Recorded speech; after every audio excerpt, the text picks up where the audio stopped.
Sim update for beta has just received another performance push. While the formal release is not until after the release and launch of the PS5 version of the sim, is it worth jumping to Sim update 4 now?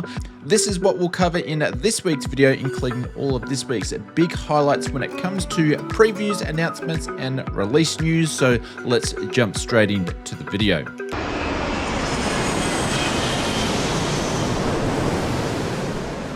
Before we jump into the video, here's a quick word from this week's video sponsor. Thank you to Simbit World Pilot's Life Chapter 2 for sponsoring this video. A Pilot's Life Chapter 2 simulates the career of a commercial airline pilot by generating your schedules, tracking your scores for your flights, and rewarding weekly according to your contract type and much more. Pilot's Life provides a reason to fly in the sim from A to B while improving your skills as an airliner pilot, and depending on how good your scores are, you can progress throughout your airliner career to higher tier airliners and purchase more aircraft license. With over 575 airliners and over 280,000 real up-to-date routes, each flight and contract will have you experience the virtual airliner career globally, living a pilot's life. A pilot's life will work across all types of flight sim platforms, including a Microsoft Flight Simulator, X-Plane, P3D, and even FSX. Links in the description are where you can pick up your copy of Pilot's Life, and we thank them for sponsoring this video. Kicking off this week's previews and announcements, Aerosoft updated the community this week on its in-development Airbus A340-600 project, and while i9 Builds have released their version of the A340 a week and a bit ago, now it's time to hear from the Aerosoft team. Announced a few months back that Aerosoft was teaming up with Tollus from X-Plane, who create very high detail airliners over on that X-Plane platform.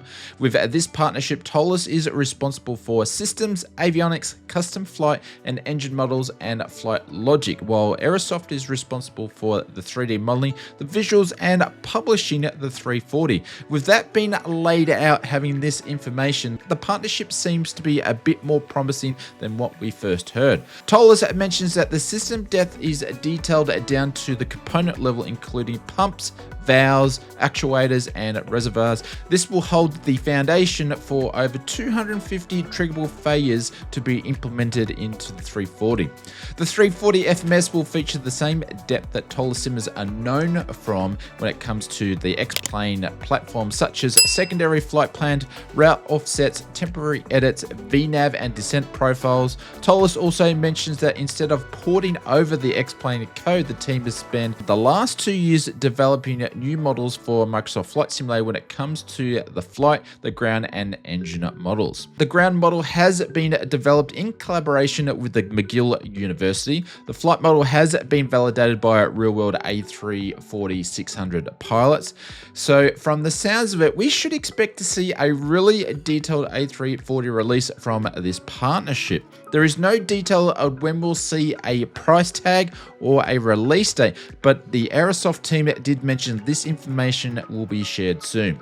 I'll leave a link in the description below if you'd like to check out the full update video from Tollus and Aerosoft about the Airbus A340-600. Black Square have confirmed their next two aircraft that is being released with Microsoft Flight Simulator 2024 is the Baron Professional and the Bonanza Professional. Both are scheduled by Black Square to release in the coming weeks. These two mark the first of its moving from the Steam Gauge overhaul versions to the Professional series.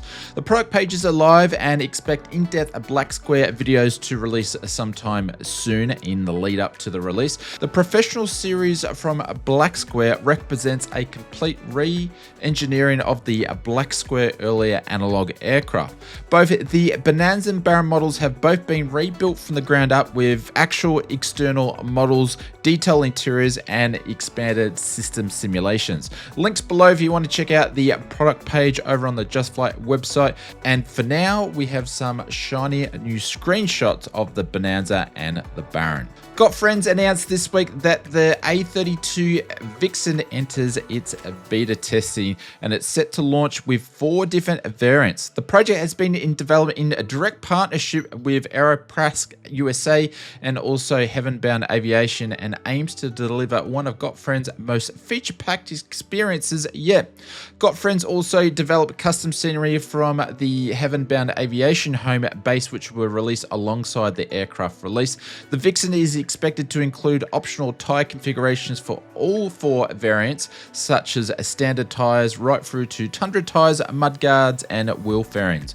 Working title G3X will be included. It will have the PMS 50 GTN 650 compatibility, also the TDS GTN XI integration, tablet with Microsoft Flight Simulator 2024 support, the Got-Friend's G5 digital units, the Got-Friend's AOA indicator, and the Vixen A32 from Got-Friend's is expected to release both on Microsoft Flight Simulator 2024 and 2020 within the next month. India Fox Echo dropped a quick update on a couple of its in-development aircraft this week.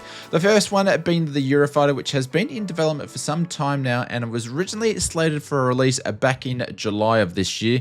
The team mentions they've been focusing on the Eurofighter, debugging and preparing for its release. It's taking a little bit longer than expected, and they're hoping for a release in November of this year. The other project that was mentioned that had a little bit of an update being the partnership between themselves and Heatblur of the very anticipated F-16. There's no real updates when it comes to the planned release date, but they did say that it's now set to release sometime in Q1 of 2026. Moving over to this week's release news, and VO Routes this week introduced a new utility for Microsoft Flight Simulator 2024, which brings a long requested feature to the sim, which is pilot control lighting, or known as PLC.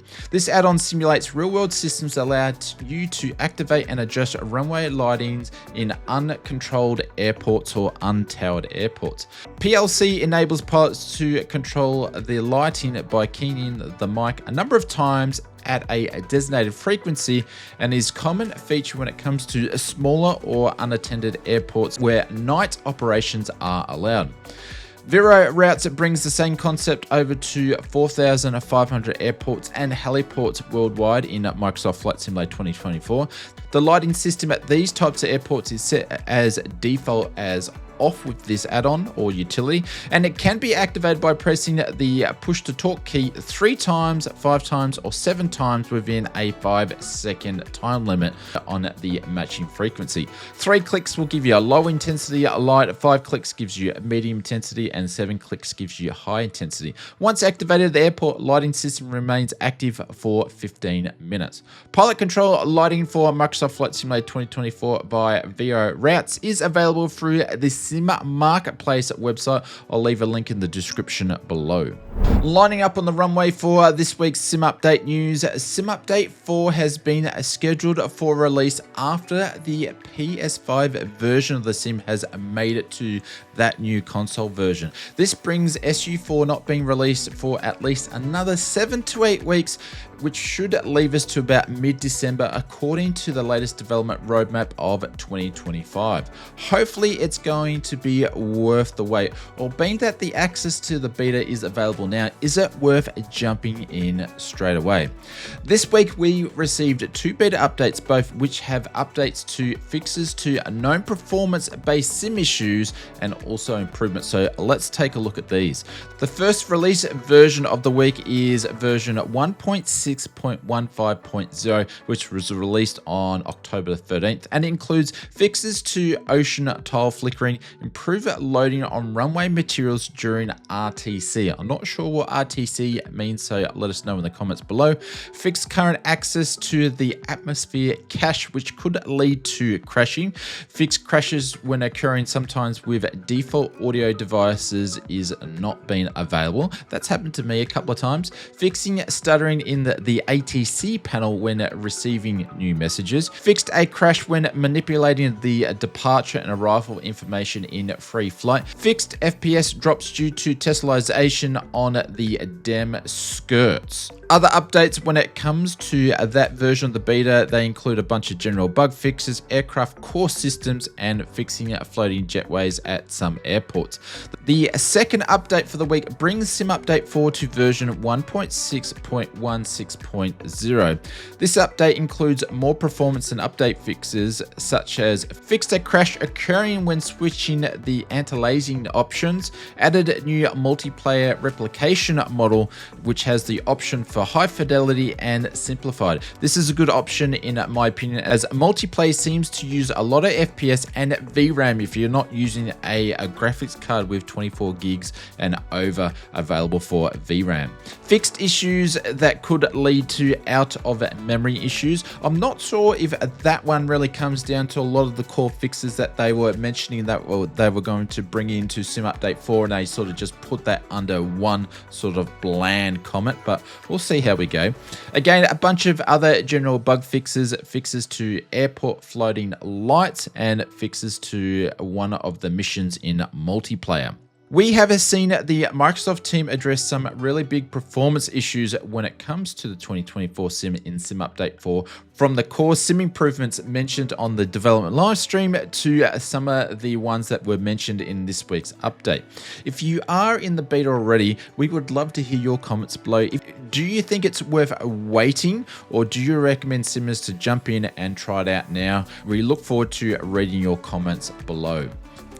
Moving over to this week's InSim Marketplace releases, we have seen 42 new additions to the InSim Marketplace. There is no aircraft releases this week, unfortunately, but the releases were made up of 21 PC titles and 21 Xbox titles. They were made up of 2 livery packs, 4 night lighting packs, 1 train pack, that is a choo-choo train pack, vessels, 1 vessels pack, which is by Seafront Simulations that we spoke about in last week's weekly update video. Also 1 taxiway signs and 12 airports. The Aerosoft A340 received its first update on the InSim Marketplace, which is a week and a bit later after the official release of the aircraft. This is great to see Aerosoft pushing updates so quickly to the A340, considering that it is exclusive to the InSim Marketplace only, and the InSim Marketplace is known for receiving updates and also releases last, because generally developers will release it on their own platform. But Aerosoft were saying they were having piracy issues when it comes to their big releases, so they released the A340 on the InSim Marketplace. If you like today's video, don't be afraid to smash the thumbs up in the video. Subscribe to the channel. YouTube has a habit of unsubscribing you from their channels if you haven't watched it for a little bit, so it's worth checking if you are subbed to the channel. And hey, it helps us reach 100,000 subscribers, and it helps you stay up to date with our weekly update videos. We look forward to reading about your comments and experiences when it comes to the Sim Update 4 beta. Should you jump in now, or should you wait a little bit longer? And we will see you in another video real soon. Happy simming, everybody.